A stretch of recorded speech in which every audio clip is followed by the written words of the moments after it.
அன்பு நண்பர்களுக்கு வணக்கம். கார் 40 செய்யுள் 18. கல் பயில் காணம் கடந்தார் வர ஆங்கே நல்லிசை ஏரோடு வானம் நடு நிற்ப செல்வர் மனம் போல் கவின் நீண்ட நல்கூர்ந்தார் மேனி போல் புல்லென்ற காடு. இயற்கை இந்த கார்காலத்திலே எப்படி இருக்கிறது என்று தோழி தலைவியிடம் சொல்லி, உன்னுடைய தலைவன் வரப்போகிறான் என்பதற்கு கட்டியம் கூறுகிறது இந்த இயற்கை என்று சொல்லுகிறார்.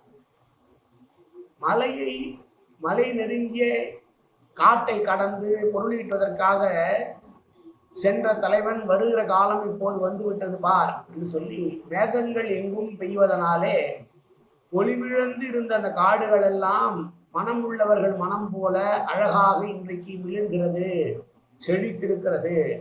பொருளுடையவன் எப்படி சந்தோஷமாக இருப்பானோ அதுபோல காட்டின் மலை மீது மழை பெய்ததனால் காடுகள் செழித்து வளர்ந்திருக்கிறது. எனவே நீ கவலை கொள்ளாதே, உன்னை தேடி உன்னுடைய தலைவன் விரைந்து வருவான் என்று தோழி சொல்லுகிறாள். கார்காலம் வந்ததனால் பிரிவால், தலைவனின் பிரிவால் எப்படி தலைவி துன்புறுகிறார்களோ அதே போல் தலைவியின் பிரிவால் தலைவனும் துன்புறுவான்.